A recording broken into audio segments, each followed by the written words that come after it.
about now is what's so different about the books that you've just bought. What's the area that I've gone into that's so different? And somebody asked me, why is it that I went into all of this in the first place? I'm from a medical background, and it really all did come down to healing.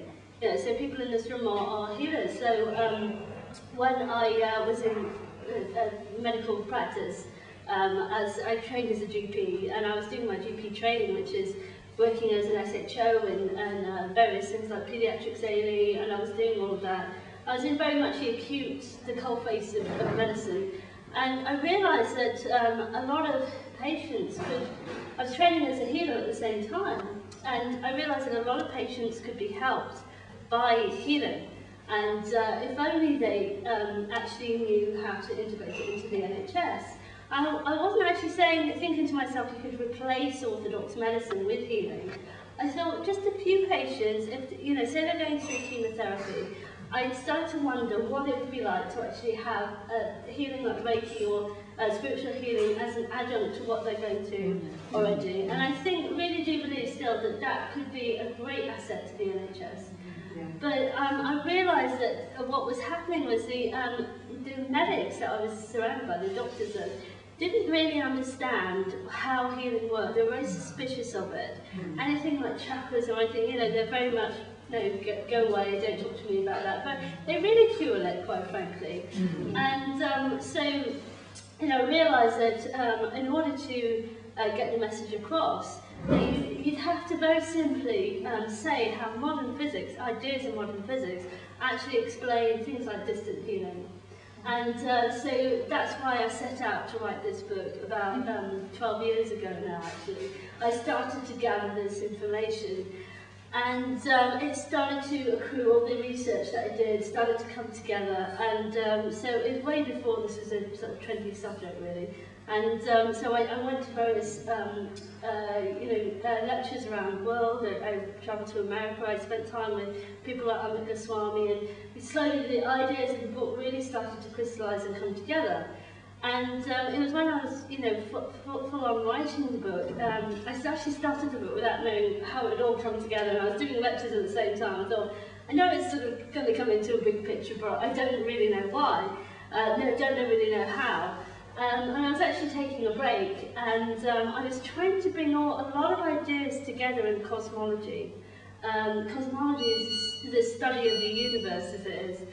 So, you know, when you're actually studying the universe as a whole and how it all works, that's the science of cosmology. It's genuine science.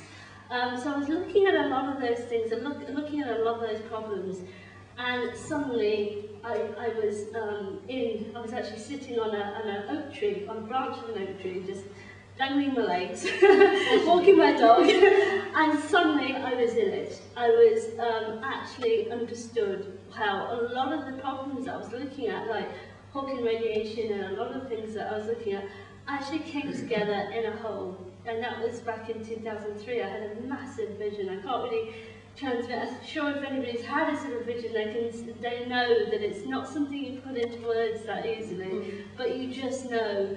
And I was given not only the sort of visionary aspect, but also I understood intellectual concepts through it. Because of my scientific training, I was able to understand the sort of actual logical side and how this all fitted together. And I was very much led to the right articles before that to understand what I was given. So I feel very, very blessed by having given this vision. And a lot of the time I felt, actually, why me? But because I started to realise, as time went on, that this explanation of the cosmos actually fits the data better than the current cosmologists.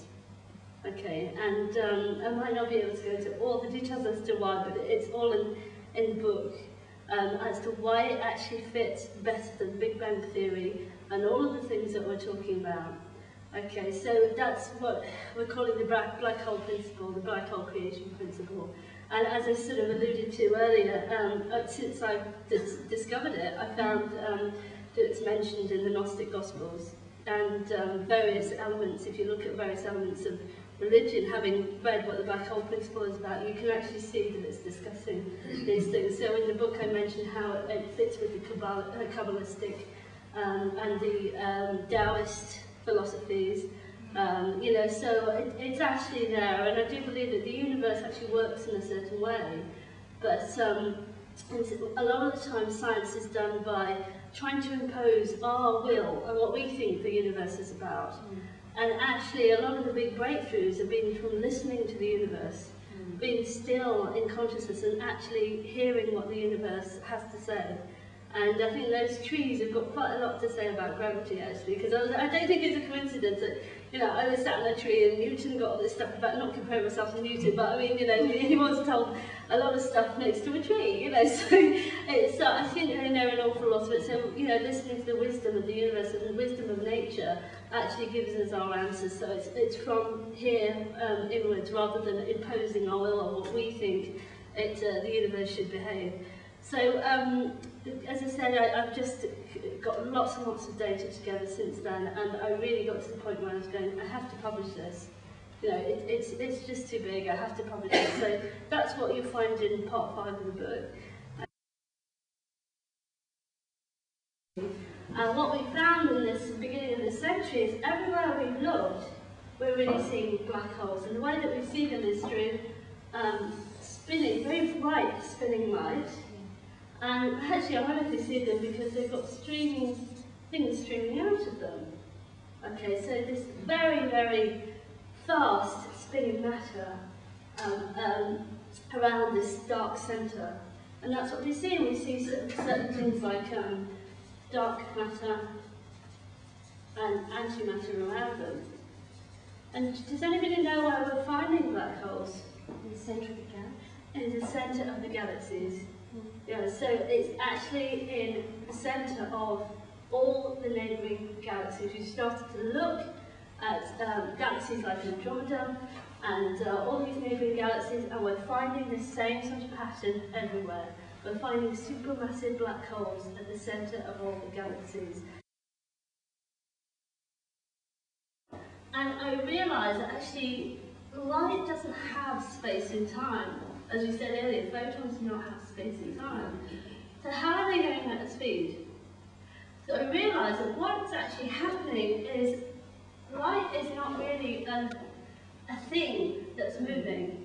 It's actually a limitation of the vibration of consciousness at this dimension. Right, so it's actually consciousness that is the limitation. So this particular, and it's a bit difficult, so it's really, what we want to see is not to do with a thing at all. It's because deeply, at a deep level, everything is consciousness. So when we're in a three-dimensional world, this, what we call C, the speed of light, is actually the limitation of our 3D perception. Yeah? Okay, well it's not really something that we can go for, but when we talk about three-dimensional world, it's a reflection of the limitation of that. So everything is vibration, so that vibration represents the limitation of our perception of this three-dimensional world. Okay, so actually, and so what is now a black hole? Now that we're saying that everything that we thought was dark and black is now it's actually the source, and this is where we're flipping everything around to actually get a new theory of everything, really, because when you actually see that the black holes are actually the source of the brightness, you can actually get all the data fits into place. And that's what I've been doing research on for the last 2 or 3 years, to actually get all the data, all the astrophysics. I'm not just talking about speculative ideas. I've been looking through all the astrophysics data. I've been looking at all the, and I'll show you some of this telescope podcast actually. So this is the big radical shift. Okay, this is what the black hole principle is. Okay, so as we said, the black hole has at the centre infinity, infinite gravity, infinite density, and it has an event horizon, which we now know is the perception horizon. Okay, and so this is now infinite light. Okay, so what happens, and this is now the creation of galaxies. This is how galaxies are created. As we see, galaxies have a supermassive black hole at the centre, so they must be part of the creation of galaxies. It's the only way that makes sense. So what's happening, and this is what I saw in my vision, is that the light spirals out from the centre of this super bright centre. This is a light of infinity, or the mind of God, or whatever you want to call it. You know, so it spirals out through all those dimensions that are beyond our normal 3D perceptions to the edge of our reality. Okay, and when it does, it splits off and it forms. Remember the Hawking radiation? You know, you get a particle of matter, and I'll call this I'll put P there, a particle of antimatter. So it splits off into this mirror world, these mirror worlds. Okay, so the light comes, remember we did that diagram? Hawking radiation. Okay, the light splitting off. So this is the new way of creation. We'll stick to galaxies from now. Light comes from infinity, the light of infinity, and it comes all the way around, spirals around, and we've got so much evidence for spirals that we see spirals around the centre of black holes all the time. So it's actually created by coming through the dimensions. And when it gets to our reality, what we see is an electron splitting off, and these particles of matter actually create what we call our world. Okay, and what these particles are is they go into another region that is completely mirrors our world, and that region actually if we have the vibration of C, this one has the vibration of C squared. Okay, and what Einstein's equation is about the interchange between this and this. Is everybody happy with that? And this big concept, I'll go through it again, you know, that creation is actually happening from the light of infinity, spiraling in, gets to the edge of our reality, which is the edge of our perception, and then it splits into our world of matter, and this invisible mirror world, which is just a bit higher than us, C squared. It's still very fast, but it's not as fast as that. So would you call C squared the spirit then? Well, it's actually what makes up the dark matter halo around galaxies. It's antimatter region, it's the divine feminine, it's known as female as well, and it's the divine feminine that's always complex with our world. It's the bit that has, this is the part of antimatter and negative pull. And it's things in life, I'm not being disparaging to women, but things in life which have a negative pull towards, you know, acted by pulling towards, are filtered as feminine. So this is the divine feminine region, this is the sort of Da Vinci Code of, you know, of the cosmology. And they exist side by side, they create each other, there's none that's higher than the other. And so, you know, they need each other for existence, the divine masculine, the divine feminine. You know, so this splits into two, just as we said, and this creates a mirror world. This is also, we'll go on to it, which creates an aura around everything, including ourselves. We'll go into that a bit later. But this is what we see as, and what do we actually see with our telescopes? We actually see matter streaming out at just under the speed of light. You can get this on the podcast if you go yourself. There you go, there's a spinning disc. We're saying the jet fuel passing and it gets in the zero. So that's what we're finding with our telescope. So this is the sort of thing that people are seeing with their telescopes, but because they don't realise that it's actually coming out and it's creating, they don't understand what's going on. Okay, so what we see is electrons coming just below the speed of light because they've just hit our reality. And there's so many things they don't understand, and they don't understand why, instead of accelerating out, they're decelerating out. They don't realise that actually come out of creation. This is the primordial creative area.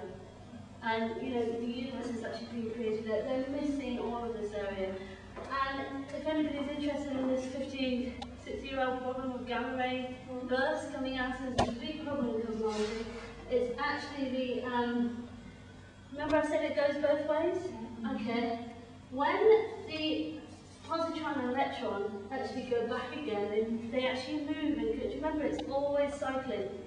They actually move back into, that's the symbol for gamma, they move back into light. And this is exactly what we see coming out of a black hole. You actually see, sometimes you see electrons and positrons coming, bouncing and spiraling out, actually. This is called synchrotron radiation. And we actually see it spiraling out of a black hole. And sometimes you see gamma ray bursts coming out. And they're very, very powerful gamma ray bursts that are coming all over the sky. Okay, so that's when it goes back again. So all of reality is coming this way and that way. This is the breath of God. It's breathing in and out. And we do see the gas around the Milky Way, our own galaxy, breathing in and out. Nobody knows why. It's because it's moving this way and this way. And what we see coming out is gamma radiation, which exactly fits the frequencies of annihilation, this is called, of when a positron and electron join together and cancel each other out. Have you heard the phrase? Sorry? Have you heard the phrase, holy denying, holy reconciling? Oh my God. So that was sort of fit with that, isn't it? So the holy reconciliation, I suppose. That's nicer than annihilation, I think, annihilation. But I think saying the word annihilation just brings, I did a section in the book that I think part of the reason that's getting missed is because people want things to be very explosive. People don't like that the divine feminine and the divine masculine are coexisting together peacefully. They think the gamma ray bursts are the production of explosions at the moment, because that's the only thing that can be so powerful to actually create it. But actually what happens is you get gamma ray bursts coming out in space, which they can't understand. That's why they have burping black holes, because they can't actually understand why this is happening. So, when you actually understand that you've just got this gentle breath going in and out, that's the Tao, that's the flow with the Tao. There's no set point in life. It's just going in and out with the breath. There's no, all there is movement. Esoteric principle says all there is movement. You can't say that this is better than the other. Because this principle, I realised, doesn't just stop at galaxies and black holes. It's actually going at every single level of reality. So there are some authors who actually see atoms as black holes. So they make the analogy between, Heisenberg himself actually said that, this quantum field that we were talking about earlier, actually his earlier view on it was that we're surrounded by black holes. And he didn't believe it, so he ignored it. So actually the quantum field is a sea of black holes. So what we see at the atom level is, radioactivity. A heavy atom, we'll just take a heavy atom, also emits electrons, does it not? Beta radiation, and also emits gamma radiation. Okay, so I'll go into more analogies into, but we'll see the same pattern. You know how we have the electron shells? I believe that they're actually this Fibonacci spiral, and there is some evidence that electron shells actually arranged in the Fibonacci sequence. And nanotechnology shows us that atoms actually arrange themselves in Fibonacci sequence. So that's the Fibonacci spiral that goes throughout all reality. So in the book I actually go, there's a table on the left. There's a table at the back and it gives all the levels of reality and it shows the atom. I think it's a bit where it's talk about the whole shebang. It's the only table that's in there, but it actually sums up all the levels of reality and where we've got the evidence for that particular type of black hole behaviour. Okay, so that's the atom. I'm going to go through, I'm sorry, I go through it very quickly. I hope everybody's okay that I'm going through it so you can do this. But is everybody happy to just accept at the moment that atoms also show this black hole behaviour? Okay, so it doesn't just stop there, and we also have positrons. We know about positrons, and atoms as well that spiral around as well. So it's also in our bodies as well.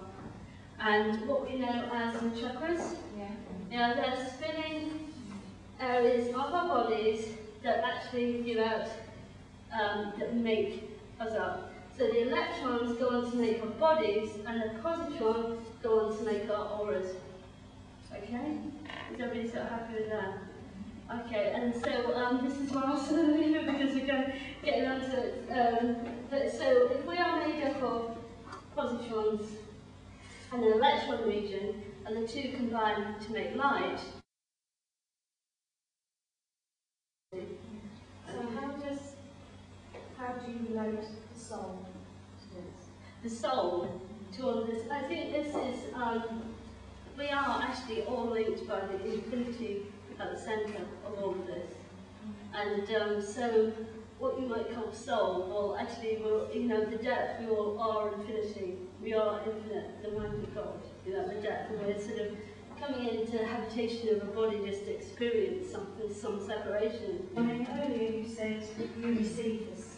Yeah. This stuff happens to you. So what's your perception of where that comes from? How do you receive it? Well, I think it's actually coming from, ultimately the infinite mind, but it's coming through all the dimensions and from that holographic field through my brain. The brain doesn't create consciousness, it interprets it.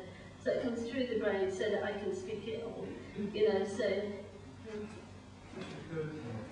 Do you think then that what we're seeing in the big picture, in your top corner, is replicated in your own body? Yes, this is a fractal. The universe wasn't created 15 billion years ago in a Big Bang. Right? Doesn't make sense. And even the evidence for the Big Bang, the microwave background, which people are actually looking at, what we're actually seeing is that microwaves are concentrated around. Remember I said that planets are also black holes? They're concentrated, but they're concentrated in the band. I don't know if that's exactly what it looks like, but so the band is around our solar system. Right, now if it was the Big Bang, the microwaves from the Big Bang, it should be even. They've checked it and they've checked it again, and the microwaves are actually coming from concentrated around the solar system. They're actually getting scientific revenue. There's an issue about it, we have to rewrite the whole cosmology now. If this is right, we have to rewrite cosmology because it should be even and it's not. What do we see coming out of the Milky Way, of the central black hole? We see microwaves as well. There's all sorts of different types of radiation I've not got into, but we also see microwaves. I believe that microwaves are created by every single black hole, and that's why we're seeing them in a concentration around these planets. So actually, even the evidence for the so-called evidence of Big Bang actually fits black hole principle better than it does Big Bang. So we're going away from creation happening in one moment, and actually, if you look at Big Bang theory, the further you go out into space, the younger the stars should be, and they're not. Stars are actually different. They're young stars, old stars. As far as you go into the reaches of space, they're the same. Space looks the same. Creation didn't just happen in 1 minute. Creation is happening all the time in every single level of the universe, from infinity, and that's what some of the ancient texts say as well. It happens in every moment and everything. So there's a whole rewrite of cosmology. Is everybody happy with that? Amazing, yeah? Okay. Yeah, if you have any questions that come up afterwards, you can talk to me just after if you've got time to stay. And also you can email me. If you go to punkscience.com and you've got any comments or anything. And I think this is probably an appropriate moment to give you a vote of thanks. It's been quite obvious from the comments and the questions this evening that we have a very knowledgeable bunch here. But I think you've given us all something to take away and think about. And so we thank you for a very interesting evening, and we're all looking forward to our bedtime reading.